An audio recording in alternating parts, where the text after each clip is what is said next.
ലബനനിലേക്ക് ഇസ്രായേലിന്റെ അതിരൂക്ഷമായ വ്യോമാക്രമണം. തെക്കൻ ലബനനിലെ ഹിസ്ബുള്ള കേന്ദ്രങ്ങളിലേക്ക് നേരെയാണ് കഴിഞ്ഞ രാത്രി ഇസ്രായേലിന്റെ അതിരൂക്ഷമായ ആക്രമണം ഉണ്ടായത്.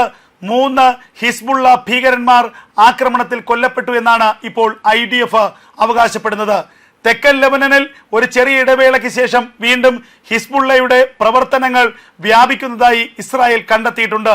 ഈ സാഹചര്യത്തിലാണ് ഇസ്രായേലിന് നേരെയുള്ള ഭീഷണികൾ ഒഴിവാക്കുന്നതിനായി ഹിസ്ബുള്ള കേന്ദ്രങ്ങൾക്ക് നേരെ വീണ്ടും വ്യോമാക്രമണം ഇസ്രായേൽ ആരംഭിച്ചിരിക്കുന്നത്. അതേസമയം തെക്കൻ ലബനനിൽ ആയിരക്കണക്കിന് ലബനീസ് ഭടന്മാർ ചുമതലയേറ്റുവെന്നും തെക്കൻ ലബനന്റെ സുരക്ഷാ ചുമതല അധികം വൈകാതെ ലബനീസ് സൈന്യം ഏറ്റെടുക്കുമെന്നുള്ള വിവരങ്ങളും ലബനീസ് ഭരണകൂടം പുറത്തുവിടുന്നുണ്ട്. ഹിസ്ബുള്ളയെ പൂർണ്ണമായും നിരായുധീകരിക്കാനും ഹിസ്ബുള്ളയെ എതിരിടാനുമുള്ള സൈനിക നടപടികൾ ലബനീസ് ഭരണകൂടം ആരംഭിച്ചു കഴിഞ്ഞിരിക്കുന്നു. ഇതിന് പിന്തുണയുമായി ഖത്തറടക്കമുള്ള അറബ് രാജ്യങ്ങൾ ലബനന്റെ പിന്നിലുണ്ട്. 162ഓളം സൈനിക വാഹനങ്ങളാണ് ഈ ഒരു ഓപ്പറേഷന് വേണ്ടി ഖത്തർ ലബനന് കൈമാറിയിരിക്കുന്നത്. ലബനീസ് ഭരണകൂടം അന്ത്യശാസനം നൽകി കഴിഞ്ഞിരിക്കുന്നു ഹിസ്ബുള്ളയ്ക്ക്. ഈ വർഷം അവസാനത്തോടുകൂടി 2025 ഡിസംബറോടുകൂടി രാജ്യത്തെ ഹിസ്ബുള്ളയുടെ സായുധ പ്രവർത്തനം സമ്പൂർണ്ണമായും നിർത്തിവെക്കണം. ഹിസ്ബുള്ളയുടെ പക്കലുള്ള മുഴുവൻ ആയുധങ്ങളും മുഴുവൻ സ്ഫോടക വസ്തുക്കളും അത് ലബനീസ് മിലിറ്ററിക്ക് കൈമാറണം. ഹിസ്ബുള്ളയുടെ ഭീകരന്മാർക്ക് വേണമെങ്കിൽ ലബനീസ് മിലിറ്ററിയുമായി ചേർന്ന് പ്രവർത്തിക്കാം, ലബനീസ് മിലിറ്ററിയുടെ ഭാഗമാകാം. എന്നാൽ രാജ്യത്ത് ആഭ്യന്തര സംഘർഷം ഉണ്ടാക്കുന്ന, രാജ്യത്ത് സായുധ വിമത സംഘടനയായി ഹിസ്ബുള്ളയ്ക്ക് ഒരിക്കലും പ്രവർത്തിക്കാൻ കഴിയില്ല എന്ന അന്ത്യശാസനം ലബനീസ് ഭരണകൂടം നൽകി കഴിഞ്ഞിരിക്കുന്നു. ഇതിനൊരു പ്രത്യേക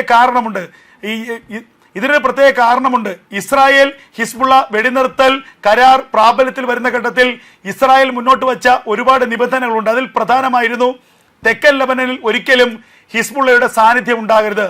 തെക്കൻ ലബനനിലെ പരിപൂർണമായ നിയന്ത്രണം ലബനന്റെ ഔദ്യോഗിക സൈന്യത്തിനായിരിക്കണം. അല്ലാത്ത പക്ഷം ഇസ്രായേൽ ആ മേഖലകളിലേക്ക് കടന്നു കയറും.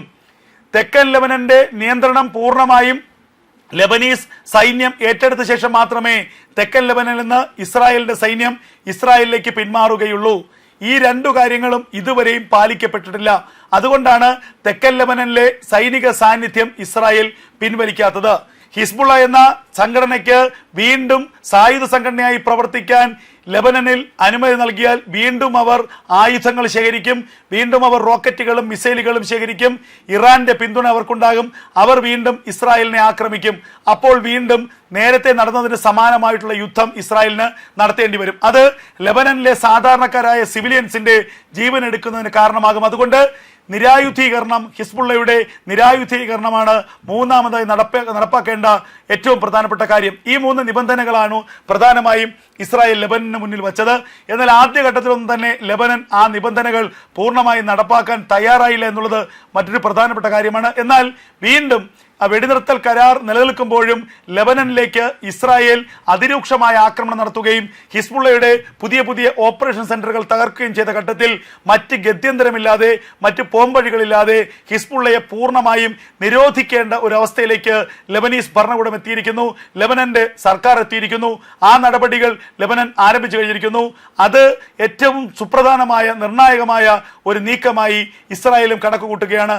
എന്തായാലും കഴിഞ്ഞ മണിക്കൂറിലും തെക്കൻ ലബനനിന് നേരെ ഹിസ്ബുള്ളയുടെ പ്രധാനപ്പെട്ട ചില കേന്ദ്രങ്ങൾക്ക് നേരെ ഇസ്രായേലി സേനയുടെ കനത്ത ആക്രമണം ഉണ്ടായി എന്നുള്ള വാർത്തകൾ പുറത്തു വരികയാണ്.